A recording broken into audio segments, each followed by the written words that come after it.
Good morning, everybody, and welcome back to the channel. So we've moved to another project.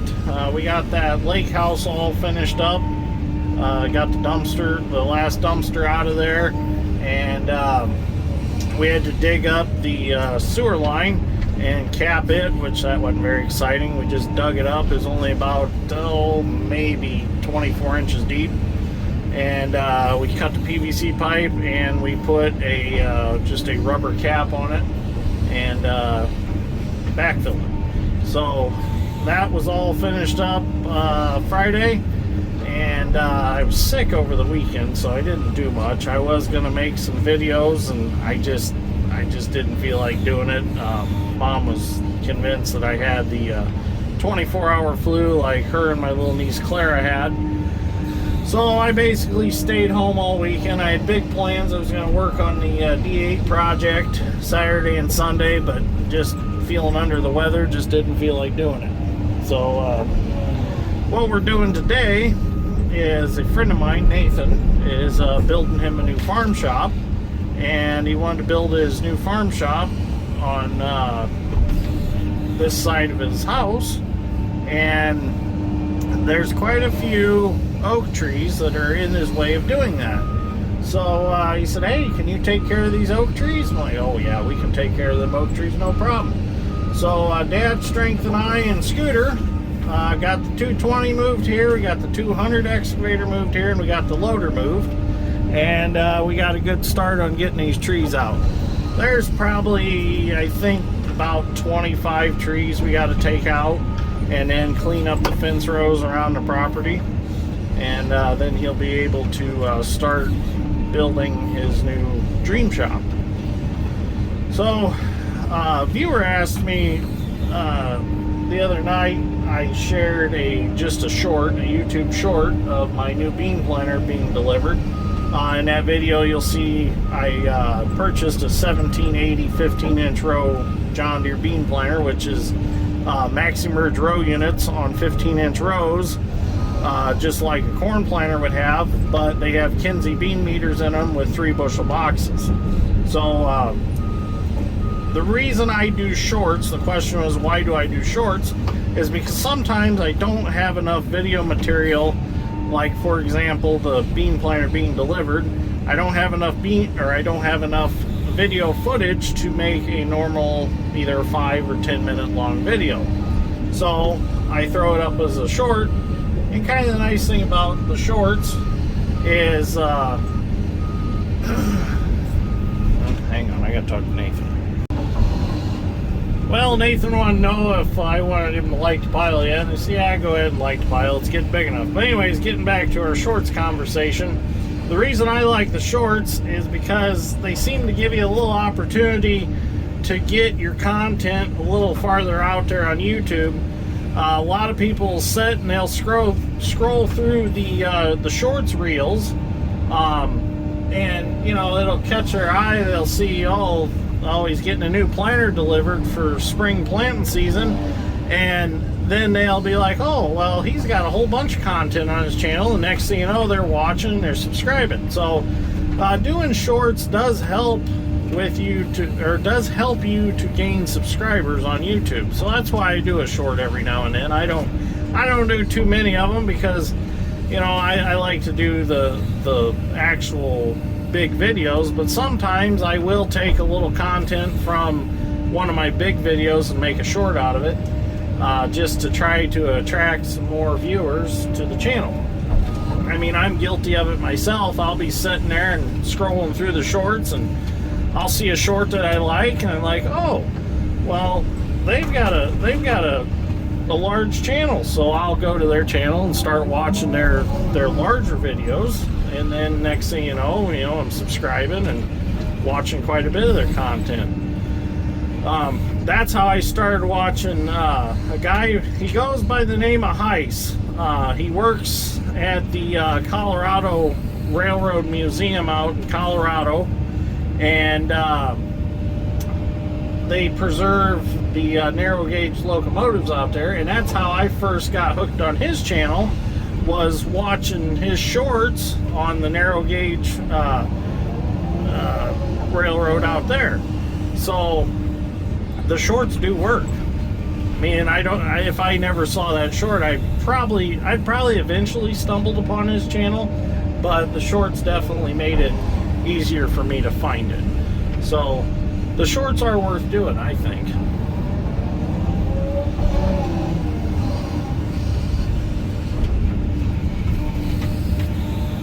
So we're getting this knocked out pretty good here. I did talk to Dave from Harding's Heavy Equipment, where the 220 came from, and he's checking into some land clearing rakes and grapples from a company in Italy that I seen. They're I think it's called like Terran is the name of the company, and they've got some wicked looking attachments, and they've got some really cool clearing rakes like I want to run on this machine.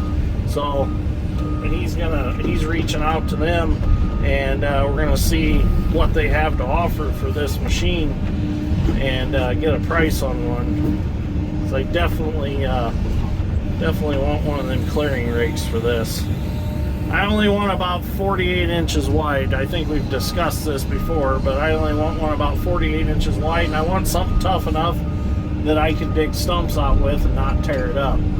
Now, like my rake that I put on here for just raking, that is actually a dozer rake converted to an excavator, and that rake is not meant to actually stump with. It's just too wide. It's too much twist on the stick of the excavator, and it's just in general too much for the excavator or the attachment.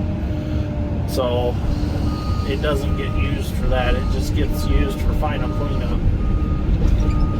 Also, the same company has a nice selection of quick couplers, ditch buckets, all kinds of stuff.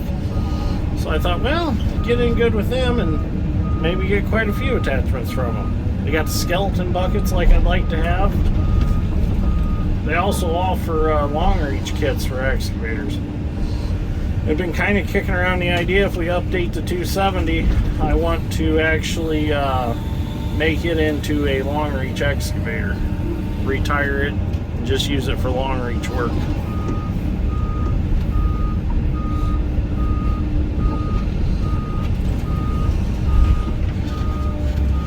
So, if you're wondering how the D8 project's going, we almost have all the parts on hand to put it back together. They've been coming in over the last couple days. Clint just told me that my intake gaskets should be at the shop today. He got the Caterpillar OEM exhaust studs for it. He's going to ship them out to me.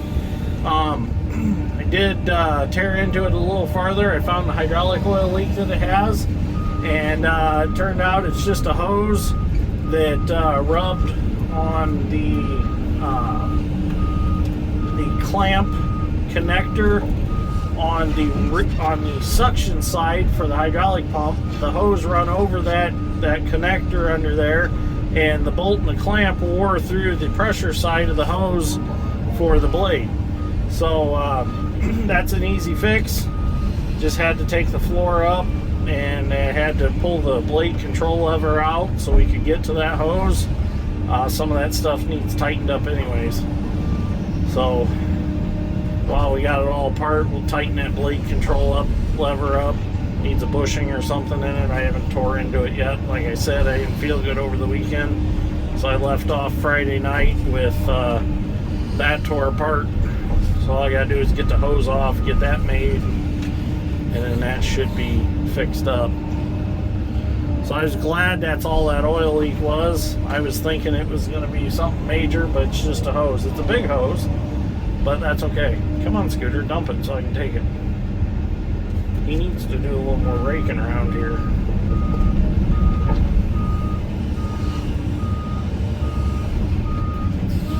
Alright, so I'm gonna keep stacking, and we'll go get some more of them big trees out once I get this cleaned up a little more here. Hopefully that fire takes off. Okay, so we're gonna start backing on some big trees here. See if we can evict another raccoon or a squirrel. I know the one I pushed over, a big old chubby coon came running out and ran straight for Nathan's building, so it's probably taking up residency in his fan shroud of his combine right now. It's where they usually like to go. And it's a nasty surprise when you go get your combine out and there's a coon in the fan shroud and you start the combine and make hamburger out of the coon. It's always a wonderful disaster. I've seen it happen several times, and wasn't bad years ago when you actually had a steel fan in a combine, but these new plastic fans, they don't suffer the trauma of grinding up a coon like they used to. You end up breaking a blade off, and that ain't no good, and that gets expensive. Let's see what we got in this tree. Maybe we got one.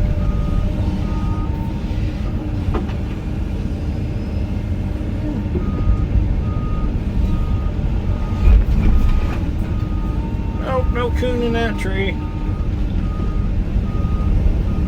It all broke up, so Scooter can take the limbs and stuff to the pile, and we'll get it rolled out, and we'll start cutting it up. Oh, I got a phone call from my favorite little salesman, Drew Swanson. So that was Drew from Castonia Tractor. He wanted to let me know that he had my paperwork done on my planner, so I just got to do the old e-signature thing, and then it's officially mine. So that's pretty cool. Just got to get the monitor and the books and the fold box for it. This planner's got some cool options on it. Like I can control which marker goes up and down. So like when I do my 3 passes around the field that I do, I can choose which marker goes out each time, so I don't have cycle markers anymore. So that's going to be really nice. And then it's got an electric seat drive clutch on it that I can turn off and on when I want to go over something that I've already planned or something like that. So well, I mean, it shuts off half the planner so I don't overlap. Like when I get to the end of the field and I've got some where I only need, like, let's say 15 foot of the planner, I can shut half of it off and plant that last 15-foot strip without overlapping anything. So that'll be nice. That'll come in handy. I wish I had that before on the air seeder. So as of right now, I'm not sure if we're selling the air seeder or not. I might keep it around for wet ground. I don't know yet. So we'll see what happens. All right. We'll move on to some more big trees. Dad's strength's gonna knock that big pine down.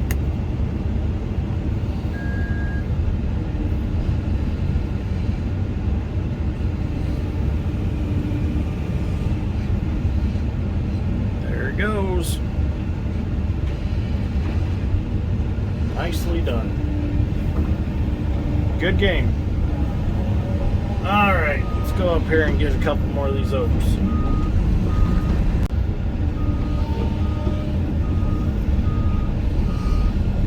Get this one next. It's actually pretty soft out here. Have to do a lot of compaction out here for his new shop floor.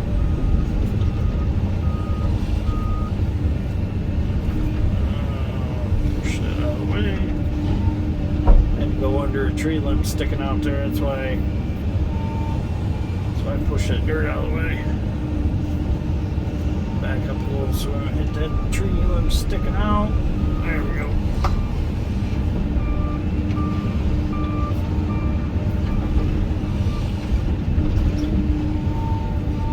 It is really nice having an excavator that you can talk through the stereo in, because when Drew called me, I answered it, and I never stopped, never took my hands off the controls. So that was real nice. Hands-free is awesome. And the sound quality is excellent with it in here. And I'm not wearing any headset or anything. I'm just talking through the speaker here in the cab. And I actually think that it's using the speaker also through the cab for the video audio, because I've got it on Bluetooth. All you gotta do is when somebody calls you, you just hit the answer button on either the stereo or the screen of your phone, and you can just start talking. It's as simple as that. Then you can reach over and you can change the volume with the knob on the stereo. Works great. I love it.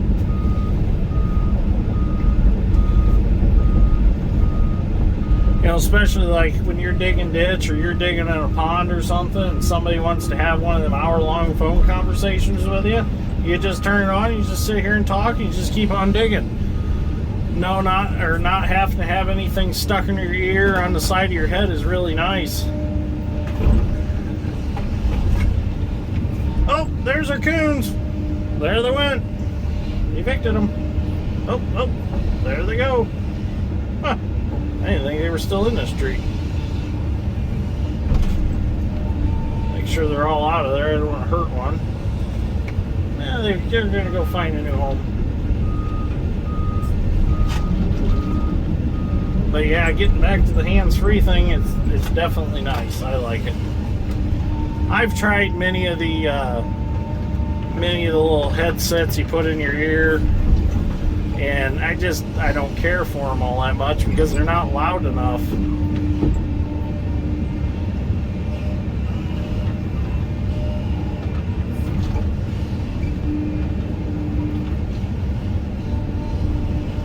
don't want these limbs hitting the cab. Not sitting very level over here. Kind of a stump hole, that don't help. Now we can roll it without hurting the excavator.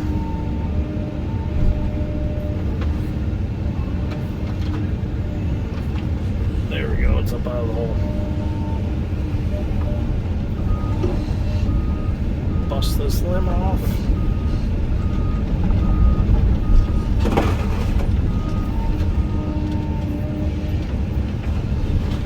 There's one more out. Only about a dozen to go. So we're doing good so far today. Well, we got another big one here we're going to drop. Got to be really careful with this one because they got the power lines right above me. So I'm going to make sure this one goes the right way, which I shouldn't have a problem with doing.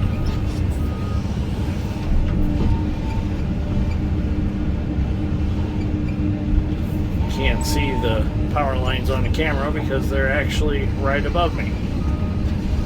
Oh, and I forgot to talk about my broken mirror.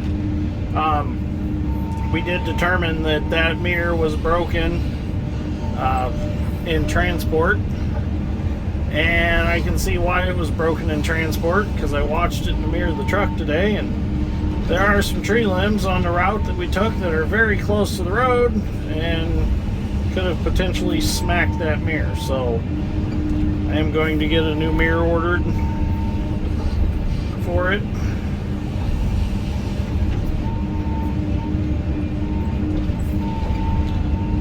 Let's see what happens here. Uh-oh. Perfect. No coons.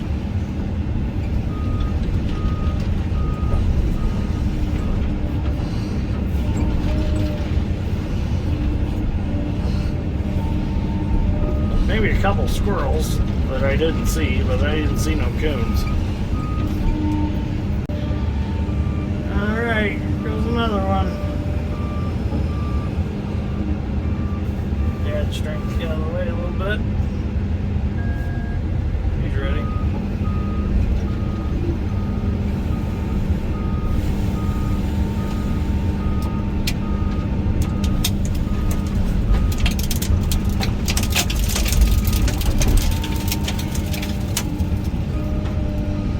No coon. No coon in that one.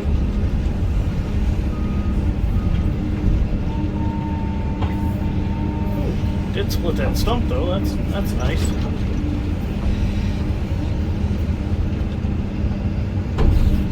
That was a hollow one.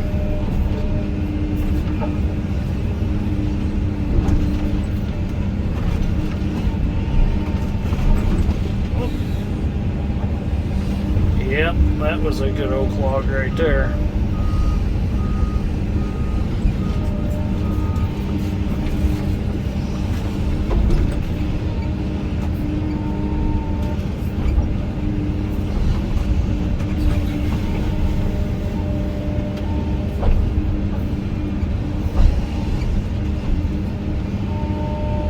Move that over to the side.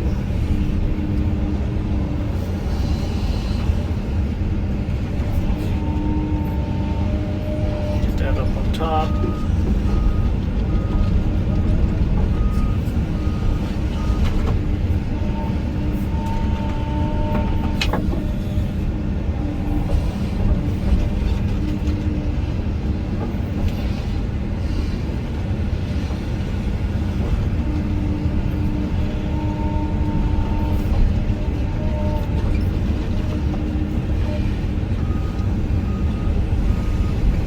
Don't want to bury anything out here since this is going to be a build site. So definitely don't want any root mass or any of that buried from the trees.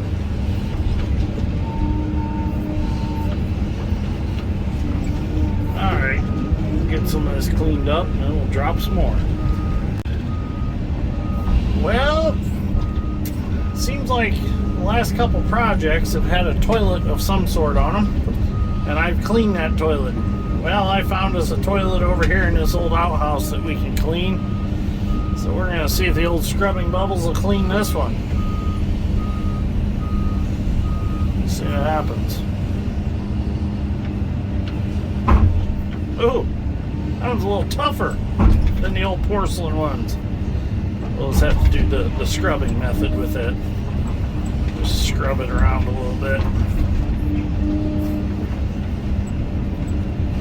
There we go. It's one clean toilet. We're even gonna throw the old bathroom in the pile. Say goodbye to the shit house.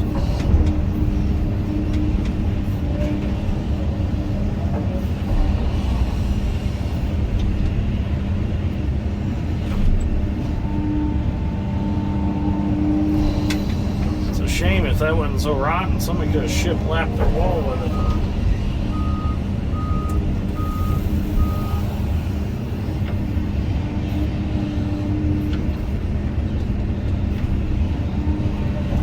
The rest of it we're just gonna scratch a hole and just sweep it off in the hole.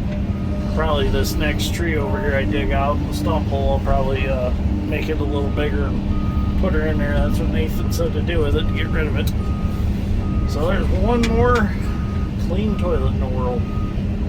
Alright, so we've about got all the big trees out. We've only got 2 up there left. We've got 1 here. 1, 2, 3, 4, 5. We got about 10 big trees left. So, we got about 8 big trees left. Dad's strength had to fix the 200. The stiff link broke on the grapples on it. So he had to run it home, weld it up, got it fixed, and now he's back going with it. Alright, let's keep going. Well, we're on day 2 of this project. We got a lot done yesterday. There's Scooter, he's picking up some sticks. So we're getting started here this morning, putting fuel in the 220. We greased it. I had to put some DEF in it. A little pro tip, when you put DEF in these excavators, it's helpful to carry a couple gallon of windshield washer fluid with you. For one thing, it doesn't freeze in the cold. You can leave it in your truck. And another thing, it works nice to rinse off any DEF that you might dribble on the excavator while putting it in, because I don't care what you do, I've tried several different ways, them damn spouts like to dribble or drip DEF while you're putting it in the tank. So it's kind of nice just to take that windshield washer fluid and rinse whatever gets on the machine off. That way it's not crystallizing or or hurting the paint on the machine. So a little pro tip there, throw you a couple gallon of windshield washer fluid in your truck. So okay, we're gonna get fuel, and then we'll get back at it, and we should be able to finish this today. We got the dozer here, so as soon as Dad String's done racking the pile, he's gonna hop in the dozer, he's gonna grade all this off, and then our work here is done. The builder that's building the building is actually gonna take care of the building pad itself, so we don't have to mess with that. We just gotta leave it a level grade for them to start with. So, all right, let's get at it. All right, first big one of the morning. Get into position here. Got to go under the power lines again.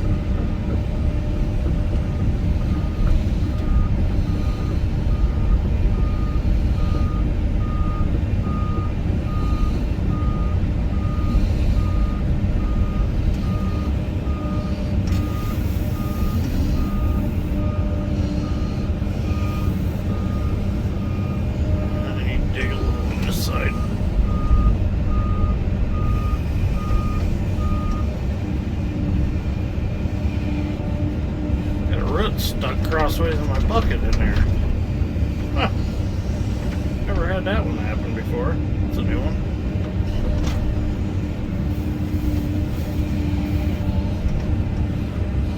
So, get that out of there. Huh. I have chain it, pull it out.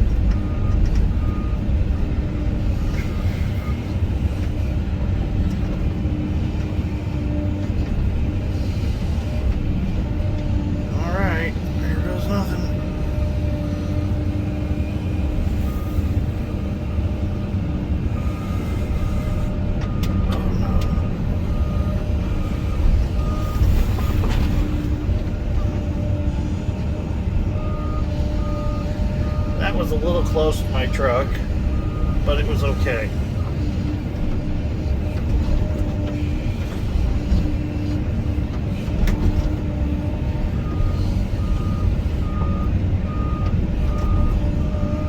Didn't quite fall in the direction I wanted it to, but hey, nothing got hurt.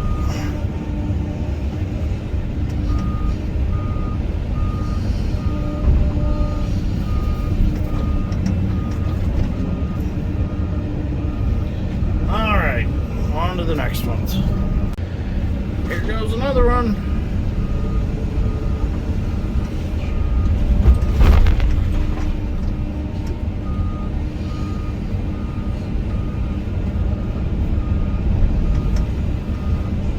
Might as well do this one while we're right here.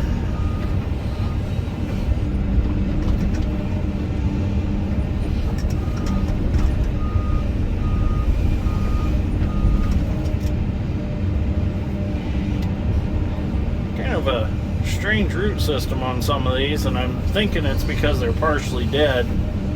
There's just not much around them. It's all kind of all straight down. Just kind of like they just have sort of taproot left to them. And I think that's just because they're in such bad shape that a lot of the root system's already died on them. Don't take much to push them over.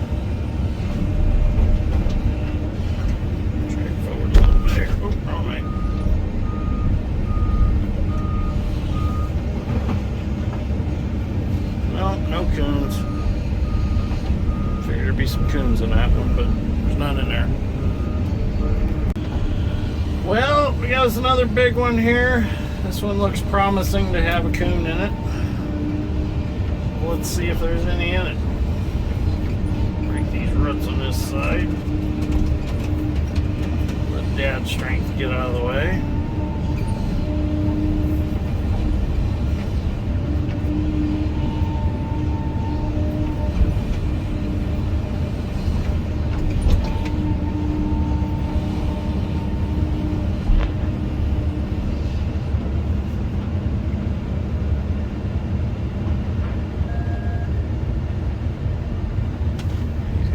Side of the pile.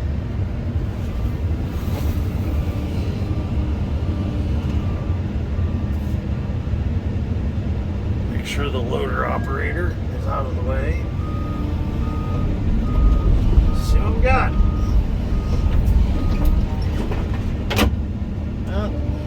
None. No coons in that one. At least it broke up nice. Less saw work. The nice thing about these hollow ones is sometimes they split all the way down the middle, all the way to the stump. And there's hardly any saw work. Like this one split to the stump. So this will be easy one to clean up. Alright, get it broke up, get it in the fire. And we only have about maybe 4 big ones left, and then they're all cleaned up and gone. Yeah, you can see how bad a shape this one was in. I mean, there's not even anything there worth, well, the limbs would be worth firewood, but I mean, as far as the log itself, it's just, they're trashed. They should have been harvested, 30 years ago if you wanted them for lumber or firewood or anything like that.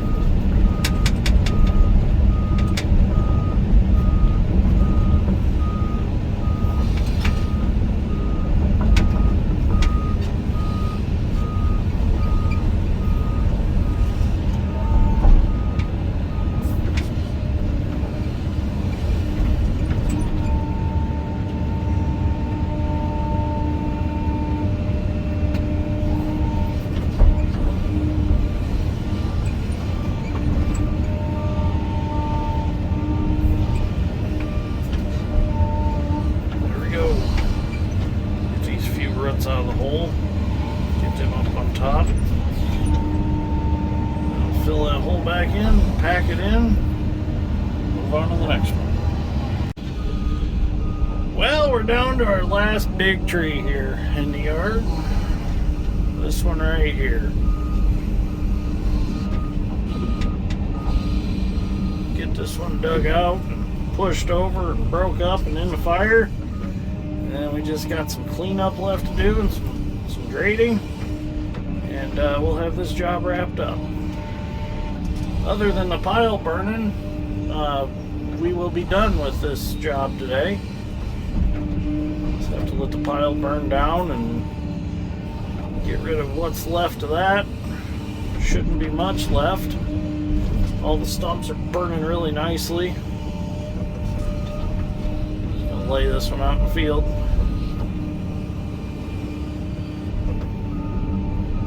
Do we have any residents in this one? We'll find out.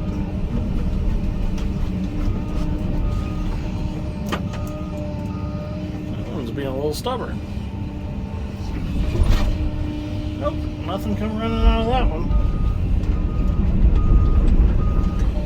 I think a lot of the wildlife figured out what was going on here, so overnight they left.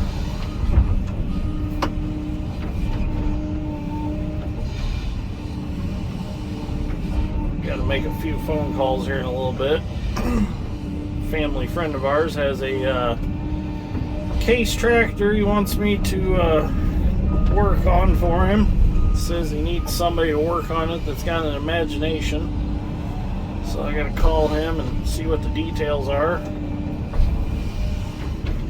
I guess it suffers from a broken 3-point hitch arm. And there's a bolt that needs taken out that they can't get out. It's broke off. They can't get to it, so sounds like rear wheel needs to come off in order to get to it and fix all that up. And I guess it's got a hydraulic issue and something wrong with the PTO, so I'm going to call him and see when he wants it done. It's going to be a little bit yet before I can get to it. We got a lot of stuff going on with the D8 project. I still want to get back on the 5020 and get something done with it before plow day, because I'd like to plow again with it this year. So gotta choose my battles here.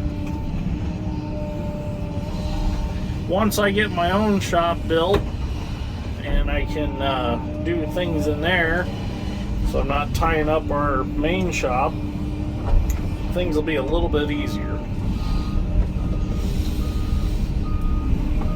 Dad's been talking like he's going to add on to our big shop, we'll see what happens. Hopefully we do that soon, and then I get my shop built. We'll have plenty of shop space for all kinds of projects.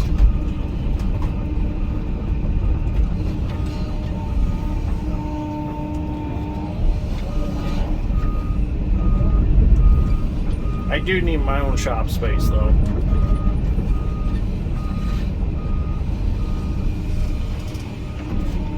Because there's a lot of these videos I would like to make and kind of need, you know, quiet on set, I suppose you could say. There's a lot of times in our shop when I'm trying to make videos and people are in and out. It'd be nice just to have my own privacy and my own area to work, you know what I mean? And then I can take my time on some of these videos and, you know, maybe go through a lot more specs and things like that. There's a lot of times that there's, like, when I'm working on like the old 2 cylinders, I could take a little more time, give a little more explanation than what I do, but sometimes I just don't have time to do it, and it's because I'm pressed for time because of the shop space. You know, I got other things that really need to come in, so that kind of hinders my specifics, I suppose you could call it, on the videos or something like that.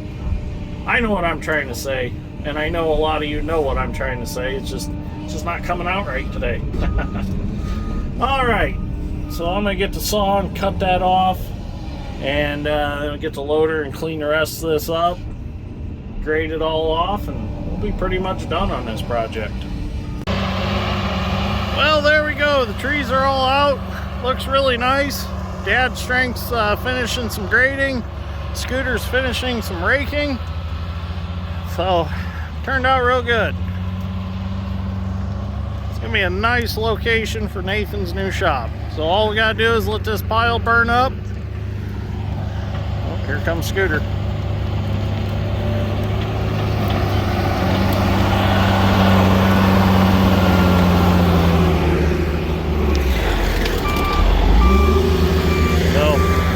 This pile burned up, and we'll mess with it tomorrow, restack it, knock it apart, restack it. You can see a lot of these logs are hollow, so they're burning really nicely, and I got the stumps split up there and they're burning, so there should be not much at all left. So anyways, if you enjoyed this episode of Dirt Grain Steel, give me a like. I greatly appreciate that. And just so you know, there was no raccoons harmed in the filming of this video. They all got away safely, and no injuries. Maybe there was some feelings hurt, but no raccoons murdered. So that's a good thing. So thank you for watching. Smash that like button if you would. I'd really appreciate it.